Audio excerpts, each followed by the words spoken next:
Joe, a farmer living in a village on the outskirts of the jungle, was used to encountering strange things in the jungle.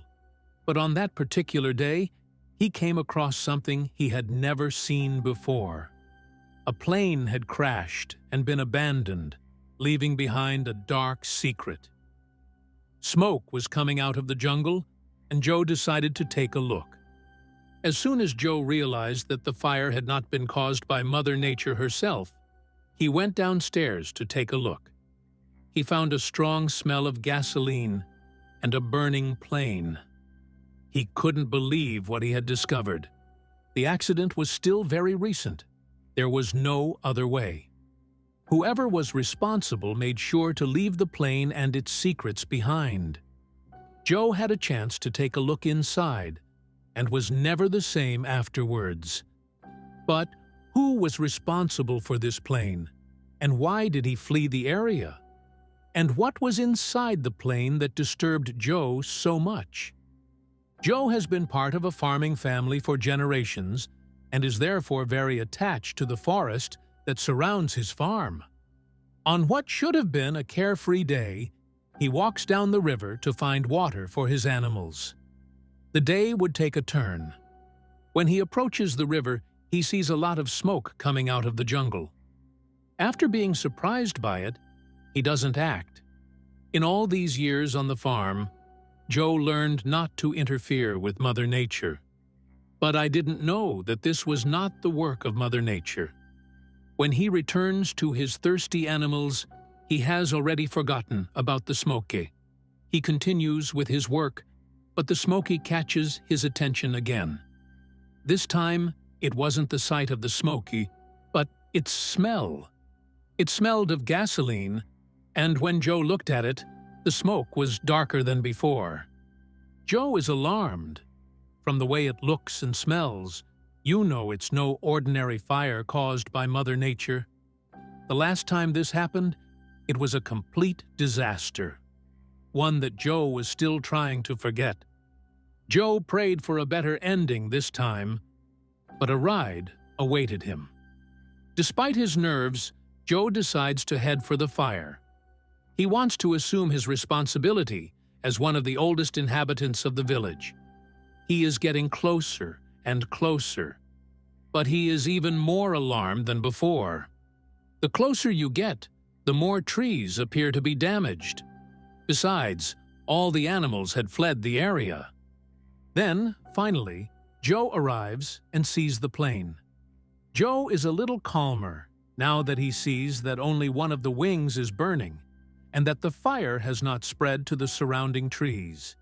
He knew what to do, but this meant he had to leave the plane for now. On his return, he was going to make a discovery. Since the fire is only in one of the wings and doesn't seem to spread, Joe knows he must take the opportunity to put it out once and for all. He runs to the river and makes sure to take in as much water as he can. "Watch out, Joe."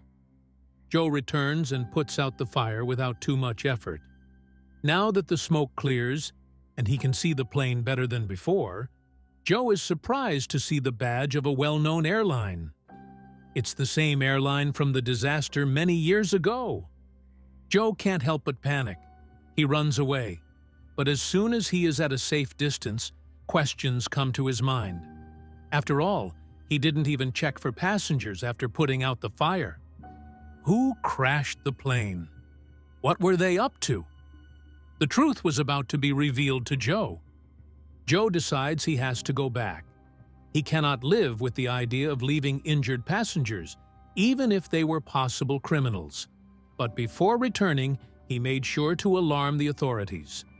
Since he didn't have a phone on the farm, he had no choice but to walk around the village. Soon, this alarming situation would involve more people. Joe decides to go to town hall and ask for the firefighters. He knows them as loyal and trustworthy people, so they were by far his best choice. Unfortunately, they are not available. Joe hesitates. Should he go back on his own, risking that no one but him knew about the accident? Luckily, he makes the right decision shortly after. Joe decides to leave at least one note to the sheriff. This way, he is sure that no one will be able to blame him later. He could defend himself by saying that he alarmed the sheriff, although he would continue only from here. But the sheriff was nearby. The sheriff has a reputation for being stubborn and selfless. He is about to retire and likes to spend his days at the police station as much as he can. "What brings you here, Joe?" he asked, with what little energy he had. But Joe knew how to get his attention. Joe tells the sheriff about the airline logo he has seen on the plane. The sheriff is immediately startled. "Are you sure?" he yells at Joe. Joe tells him that he is safe, and the sheriff believes him. So he tells Joe that this airline filed for bankruptcy 18 years ago. What the hell was going on with this plane? There's no time to waste, so Joe and the sheriff speed toward the accident. But since the plane crashed in the jungle itself, they are forced to cover the last part on foot. The question is, will they arrive in time to discover the truth behind all this? Now that they are getting closer, they are walking the path that Joe had taken earlier that day. But something seemed strange to Joe. Something had changed. Joe tries again and again, but he can't find the cause. A surprising discovery awaited the two of them. The closer they get, the faster the sheriff starts walking. Joe had had a long day up until then and wasn't the youngest, so he couldn't keep up with the sheriff. He asks the sheriff what he's doing. He's too far away to hear him. Joe raises his voice, but again, there is no reaction. What did he want? Joe arrives on the plane minutes after the sheriff. He takes a look at the plane and sees the sheriff arresting two young men. There is not much resistance, as the criminals are clearly injured by the accident. But why were they treated as criminals and not as victims? Joe was about to find out. Joe approaches and asks the sheriff, "Sheriff, what have you done? Why does it stop them?" The sheriff looks at him without answering, as if it were obvious. But Joe still doesn't get it. The sheriff responds, "Use your brain, Joe. Don't know what that airline means? Look inside the plane." Joe's heart pounded against his rib cage, memories flooding over him. He remembered the airline, its murky reputation, and all the rumors. Wasn't there an accident years ago?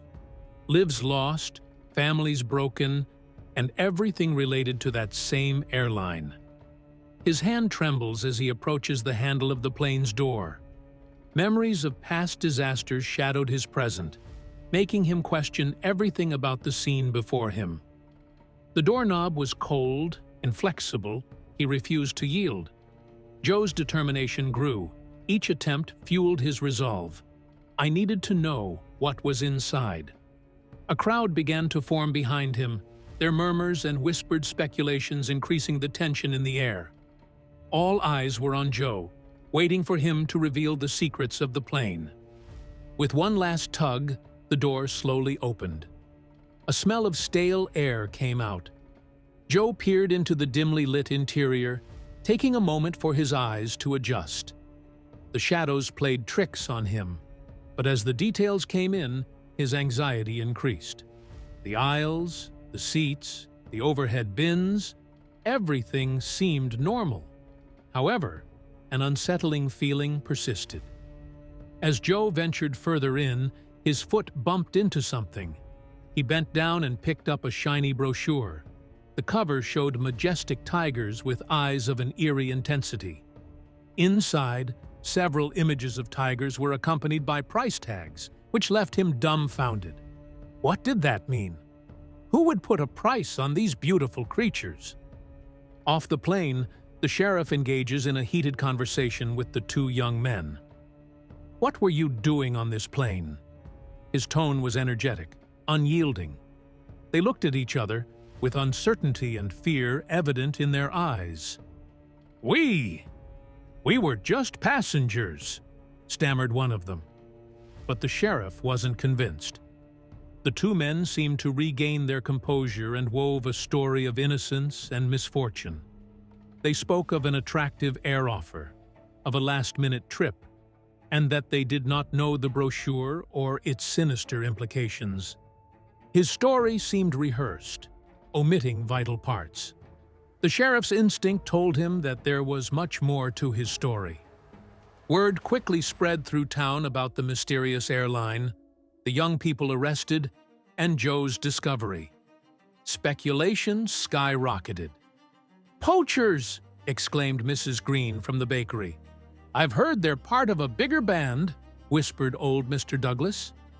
The town was a hive of activity, with the plane and its implications at the center of all conversations. The town hall was packed to the brim. Joe, the sheriff, and a few community leaders sat up front, addressing the agitated crowd. Voices overlapped. Questions arose from all corners. "We need answers," someone shouted. As emotions flared up, the gravity of the situation became even more apparent. The people were on tenterhooks, looking for clarity. The legal aspects of the situation were discussed at the police station. "We can accuse them of illegal possession of wild species," a junior agent suggested. "We need more evidence," replied another. The sheriff, deep in thought, knew they were at the tip of a dangerous iceberg. They had to tread carefully, because the implications were enormous.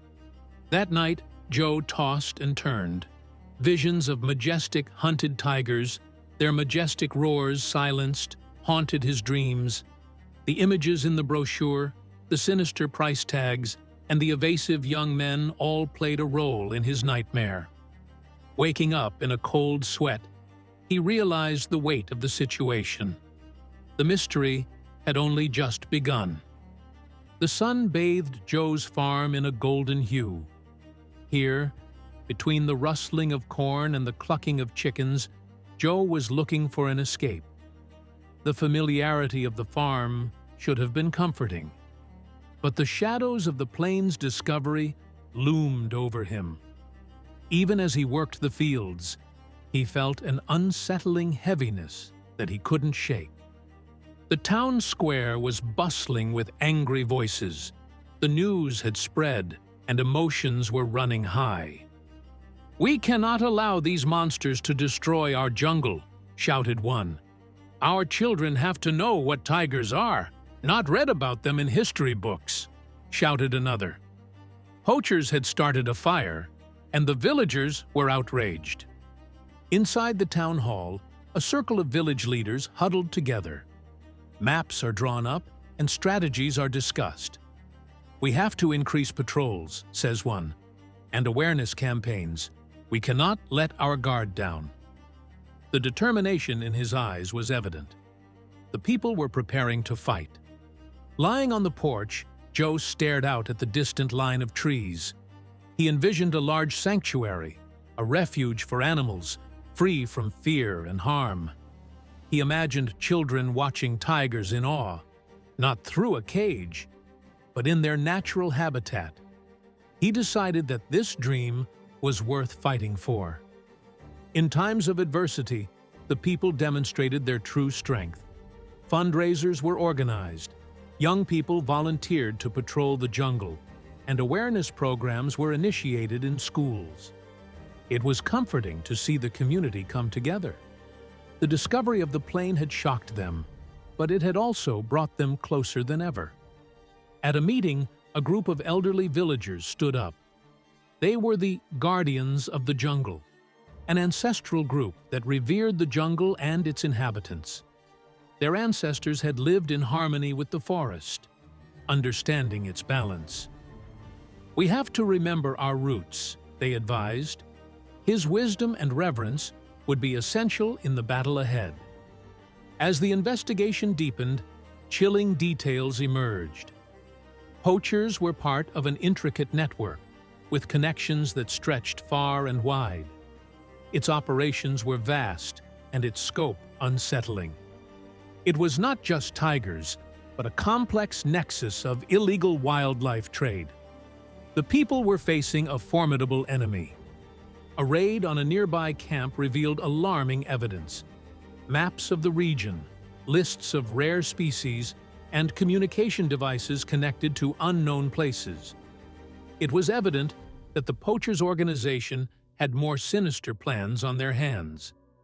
The people not only defended their tigers, he defended his own existence. The meetings became more frequent. The discussions escalated. "We are in more danger than we thought," muttered a villager. "We must be prepared for everything," said another. The fear was palpable. Every rustling leaf, every distant roar seemed to magnify the impending threat. One morning, when Joe went out to get the mail, a simple envelope caught his eye. It had no sender. He unfolded the paper and read, "Don't get involved in this if you know what's good for you." The implications were clear, and the stakes had just risen.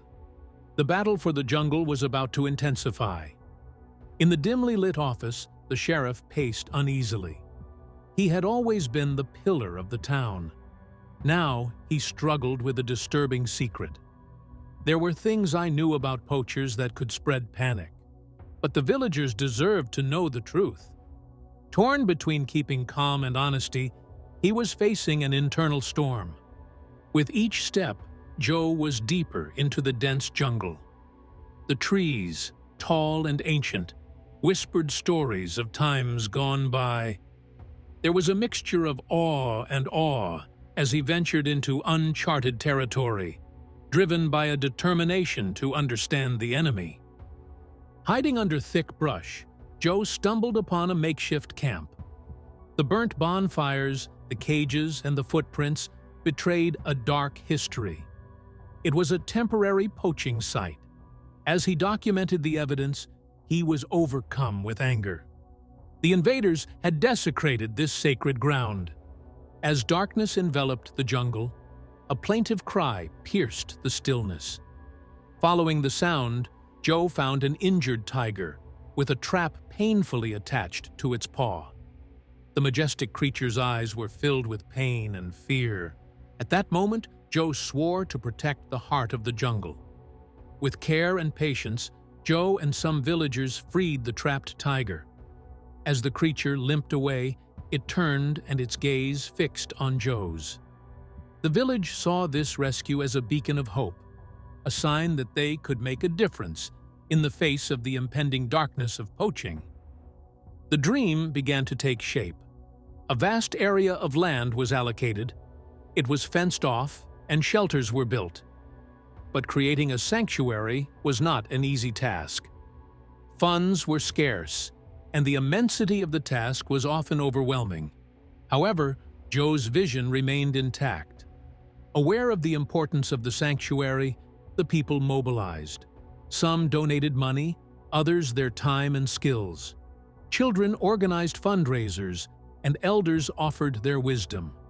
In those moments, the essence of the community shone through, unified in purpose and hope. But there were still challenges ahead.